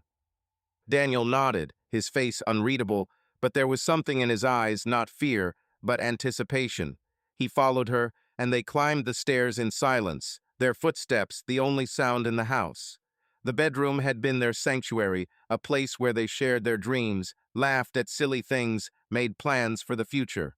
It felt like a cage to Claire now, not because it was locked, but because she had closed the door behind her. She sat on the edge of the bed, her fingers gripping the edge of the mattress. Daniel paused at the window, silhouetted against the starry Santa Fe sky. He wasn't looking at her, but his shoulders were tense, as if he were bracing himself for impact. "I slept with Julian," Claire said, the words coming out sharp as a gunshot. She hadn't planned on saying it so bluntly, but now that the words were out, she felt a strange relief, like a heavy weight had been lifted off her shoulders. It started weeks ago, in his workshop, in a motel, anywhere we could be anything but ourselves. Daniel didn't turn around. His hands remained in his pockets, but she saw his fingers curl into fists. He was silent, and the silence was worse than screaming. Claire waited, her heart pounding, but she couldn't stop. "It wasn't about love," she continued, her voice shaking, but she forced herself to speak. "I don't love him. I don't want to be with him. It was—" She hesitated, searching for the words. "It was about feeling alive. I was suffocating, Daniel. Not for you, not for us. For me, I wanted something that would break this perfect picture we'd created. I wanted to feel like I wasn't just your wife, not just a critic, not just Claire." He turned to her, his eyes dark, but there was no anger in them. There was something else, their pain mixed with something she couldn't place. "And you found it?" he asked, his voice low, almost hoarse. "This feeling? With him?" Claire swallowed, her throat dry. "Yes," she said, and her honesty was like a knife stabbing into her own heart. "For a while, but it's not what you think. It's not about him. It's about me. I don't know who I am, Daniel, and I thought this would help me understand." He looked at her, his face still but his eyes alive, full of thoughts he didn't voice. She waited for him to scream, to leave, to abandon her. But instead, he took a step toward her and sat on the bed, a distance that was both close and infinite. "I knew," he said finally, his voice quiet but strong. "Not everything, but enough. I hired a detective, not because I didn't trust you, but because I wanted to understand. I saw how you changed, Claire. Your eyes, your smiles, they were different, and I didn't know how to get through to you." Claire felt her blood run cold. "You knew," she asked, her voice barely audible, "and you still invited him to dinner?" Daniel nodded, his lips twisting into a bitter smile. "I wanted to see you together, not to catch you, but to understand who you are now. Because—" he paused, his fingers rubbing his temples. "Because I'm suffocating too, Claire. Not in the same way you are, but in my own way. I build houses, I build our lives, but sometimes I feel like it's all just a blueprint and not a life." His words hit her like a cold wind. She looked at him, her eyes wide, and for the first time in weeks, she felt like she was really seeing him. Not the architect, not her husband, but a man who was as lost as she was. "Why didn't you tell me?" she asked, her voice shaking. "Why did you just stay silent?" "And you," he replied, his tone not accusing but weary. "You were silent too. We were both playing this game, Claire, trying to be perfect, trying not to break what we had built, but maybe that was our mistake." Claire felt the tears stinging her eyes, but she clenched her teeth, not letting them fall. She wanted to scream, wanted to tell him he was wrong, that it was her fault, that she had ruined everything. But instead she remained silent, her fingers gripping the mattress as if that would keep her from falling. "I don't want a divorce," Daniel said, his voice firm but vulnerable. "Not because I'm weak or because I can't live without you, but because I see in you what I saw when we met. You're not just my wife. You're a storm, Claire, and I don't want to calm it. I want to rebuild us." Claire looked at him, her breath catching. "Rebuild?" she asked, her voice full of doubt. "How? After all this? After what I did?" He leaned closer, his hand touching hers, not tenderly, but with determination. "We're starting with the truth," he said. "No more secrets. No more games. You want to feel alive? Fine. But let's do it together. Let's find a way for our marriage to be less of a cage and more of a labyrinth, where we can get lost, but always find each other." Claire felt her heart tighten. His words weren't forgiveness, they were a challenge. He wasn't denying her betrayal or trying to erase it. He was offering to build something new on its ruins, and that was both terrifying and inviting. She wanted to tell him that it was impossible, that they had gone too far. But instead she nodded, her eyes meeting his, and there was something in them she hadn't seen in years, not love, not passion, but honesty. "I don't know how to do this," she said, her voice quiet but firm, "but I want to try." Daniel smiled, and there was no joy in it, just relief. He took her hand, his fingers warm, and for the first time in a long time, Claire felt like they were on the same page. They didn't know what lay ahead, but that night, in that bedroom, they had taken the first step toward something new, not ideal, but real. The morning in Santa Fe was clear, with that special light that only the desert can provide, harsh but soft, as if the sun had decided for a moment to be merciful. The site for the Labyrinth Community Center's foundation was on the outskirts of town, where the asphalt gave way to red earth and the horizon faded into the haze of distant mountains. Dust rose under the feet of workers as they erected the white tent, and the air was thick with the smell of freshly mown grass and generator gas. Locals, journalists, and a few sponsors were already gathering, their voices mingling with the hum of the wind that blew cool air from the north. Claire stood next to Daniel, her hand lightly brushing his elbow, but her gaze was fixed on the distant ground, where the first lines of the foundation were beginning to appear on the ground. She wore a simple saffron dress that swung in the wind, highlighting her slender figure. Her dark hair was pulled back into a loose braid, a few strands dancing in the wind, brushing her cheeks. She looked calm, but something was still churning inside her, not the itch that had driven her toward Julian, but something new, more complex. It was a feeling she was learning to embrace rather than suppress. Daniel, standing next to her, wore a dark gray suit, but his tie was slightly loosened, as if he didn't want the day to be too formal.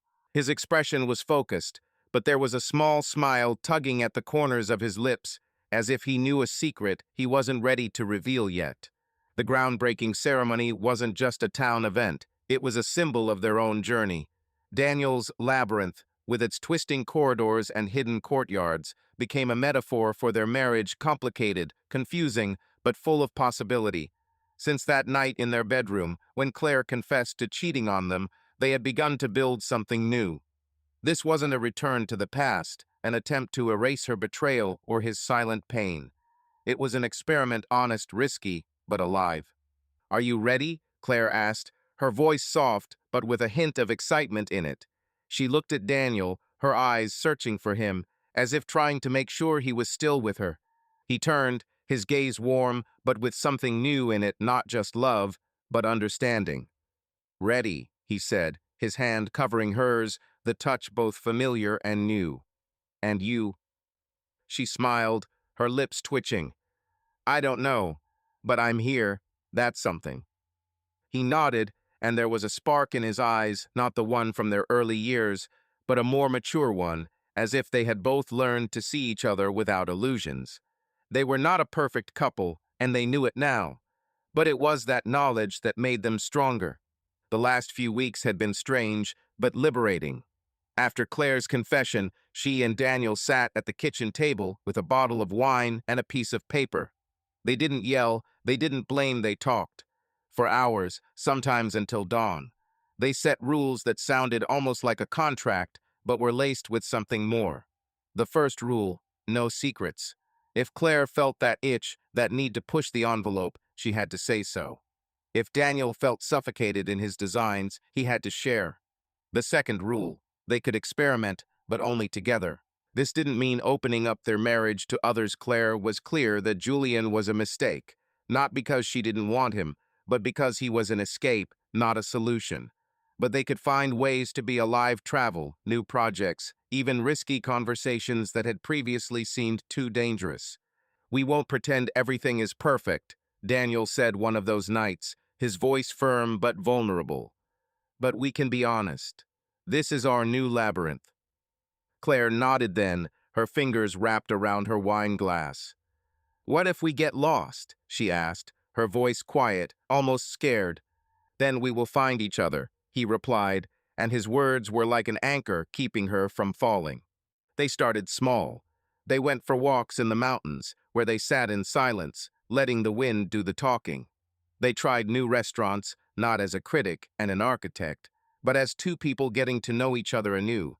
They even danced in their living room to old jazz, laughing at the awkward way Daniel moved when he forgot about his plans. It wasn't perfect, but it was real. But Julian had not disappeared from their orbit, not as a lover, but as a reminder.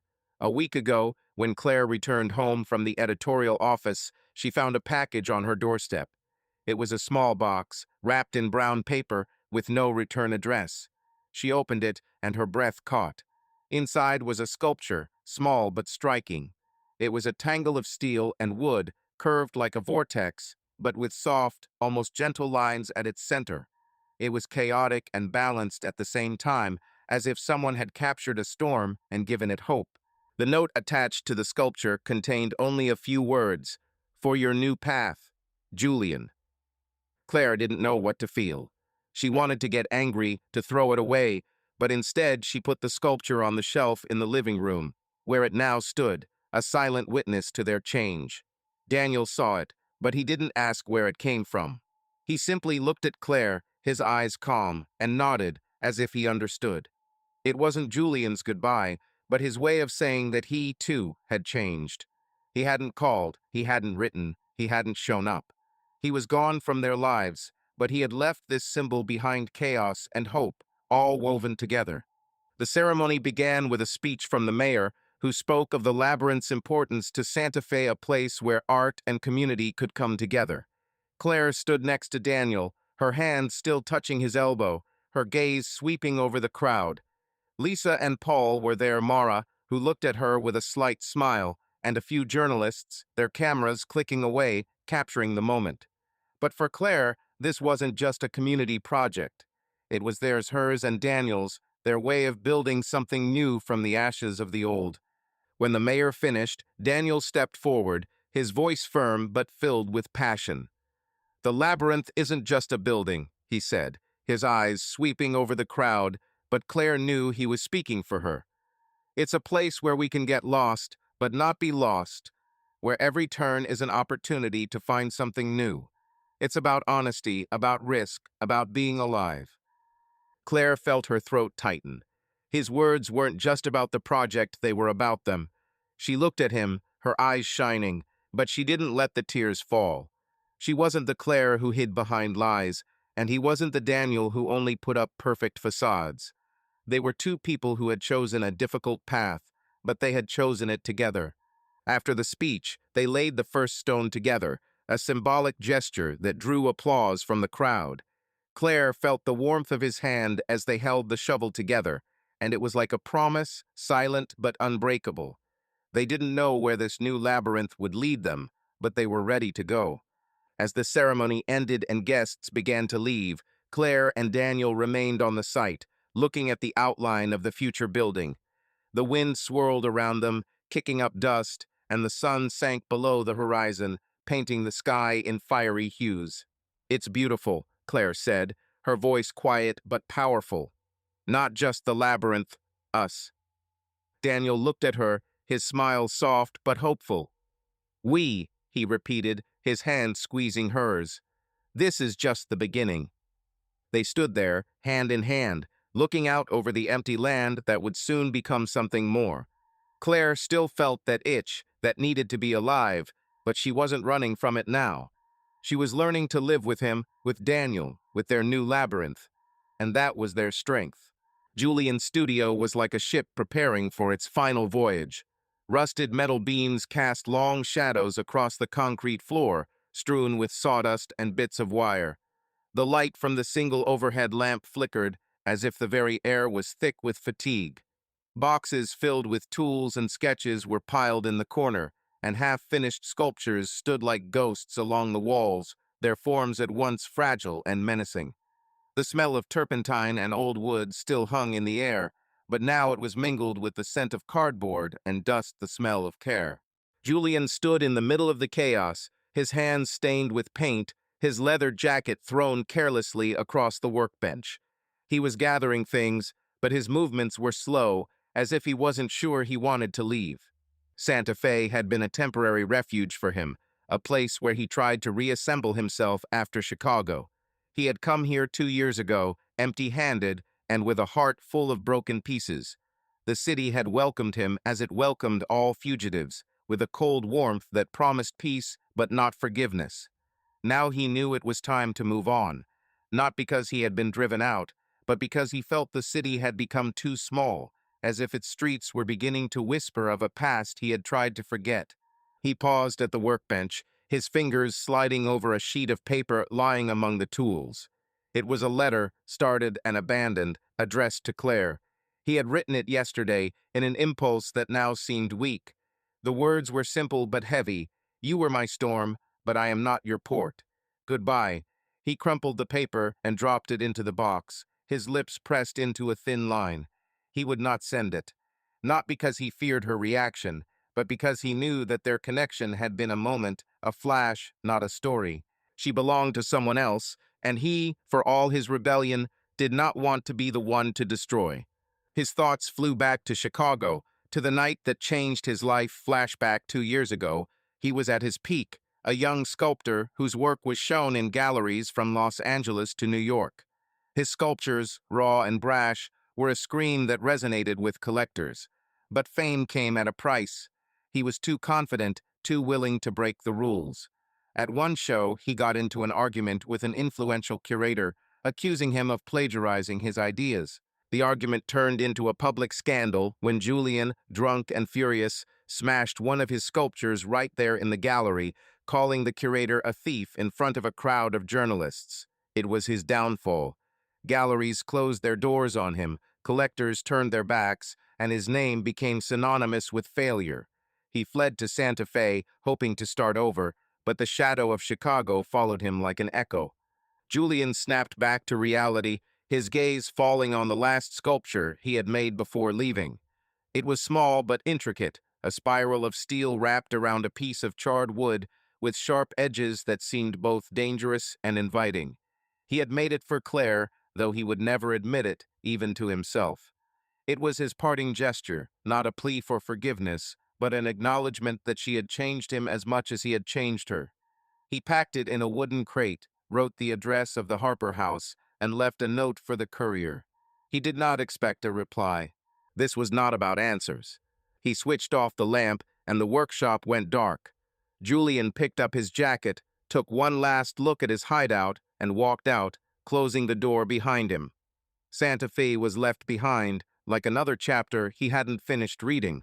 The desert south of Santa Fe was a place where time seemed to flow like sand beneath your feet. Claire and Daniel walked along a trail that led up a low hill, their steps sending up clouds of dust that settled on their boots. The sun was high, but its heat was tempered by a light breeze that carried the scent of sagebrush and dry earth. Cacti and yucca plants jutted from the ground like sentinels, and the distant Sangre de Cristo Mountains loomed on the horizon, their peaks lightly dusted with the first snow. Claire held a bottle of water in her hand, her fingers wrapped around it like an anchor, and Daniel walked beside her, his gaze ahead, but his hand occasionally brushing hers, as if checking to make sure she was still there. They had been going to the desert more and more often in the weeks since the night Claire had confessed. It had become a ritual, not an escape, but a way to find the silence in which they could talk. They had been silent longer than usual tonight, but the silence was not heavy but alive, as if they both knew the words would come when they were needed. "Remember when we first came here?" Daniel asked, his voice soft but with a hint of nostalgia. "You said the desert was like an unfinished house. Everything was in its place, but it was like someone forgot the walls." Claire smiled, her eyes sliding over the horizon. "And you said that was her beauty, that she didn't need walls." She paused, her fingers tightening around the bottle. "I thought you were a romantic then." He laughed, his laugh light, but with a hint of weariness. "Maybe I was. But now, I guess walls aren't always bad, as long as they're not in a cage." Claire looked at him, her eyebrows raising slightly. "Is this about us?" she asked, her voice quiet but strong. "Are we building walls or tearing them down?" Daniel paused, his gaze meeting hers. "We're building," he said, his voice firm but vulnerable. "But not to close ourselves off, to mark boundaries, to know where we are so we don't get lost." Claire nodded, her eyes shining, not with tears but with something else, an understanding that grew inside her like a plant in the desert, stubborn and strong. They had made new rules after their conversation in the bedroom, but it wasn't just an agreement. It was a rethinking. They had talked about their desires, their fears, what made them feel alive. Claire had admitted that her itch, her anxiety, was not an enemy but a part of her. She didn't want to suppress it, but she wanted to channel it in their travels, in her writing, in the moments she shared with Daniel. "I was afraid I'd lose myself," she said, her voice soft but honest. "When I was with Julian, I thought it was a way to find myself. But I was wrong. It was an escape. And you made me look at myself. Not run, but embrace." Daniel looked at her, his eyes warm but with a hint of pain. "I ran away too," he admitted, "into my plans, into the labyrinth. I thought if I planned everything, nothing would fall apart. But you taught me that sometimes you have to let something break to build something better." Claire felt her throat tighten. She wanted to say something, but instead she took his hand, her fingers entwined with his. They stood like that, in the silence of the desert, and for the first time in a long time, Claire felt like she belonged. Not perfect, not ideal, but real. When they got home, the sun was setting, painting the sky shades of rust and lavender.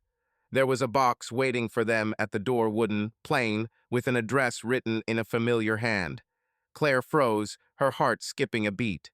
She knew whose work it was before they even opened it. Daniel looked at her, his eyebrows raised, but he didn't ask. He simply nodded, as if he knew it was part of their history. They carried the box into the living room, and Claire opened it, her fingers shaking. Inside was a sculpture, abstract, complex, as if woven from wind and steel. Its lines were chaotic, but at its center was a soft, almost delicate shape, like a heart surrounded by a storm. There were no words to the note, just the signature, Julian. Claire touched the sculpture, her fingers sliding over the cold metal, and she felt her breathing slow. It was neither forgiveness nor accusation. It was a farewell, but not a bitter one, a farewell that opened doors. "She's beautiful," Daniel said, his voice quiet but not painful. "Shall we put her in the garden?" Claire looked at him, her eyes full of questions, but she nodded. "Yes," she replied, her voice soft but firm. "Let it be there." They stood together, looking at the sculpture, and Claire felt like she was not choosing between wanting and having for the first time. She was here, with Daniel, with their new labyrinth, and that was enough. Their marriage was not the same, but it was alive, and that was their strength. Subscribe to our channel so that your love doesn't cheat on you, and go ahead and listen to the next story, because this story is nothing compared to the next one. If you're under 18, don't even think, click to the next one.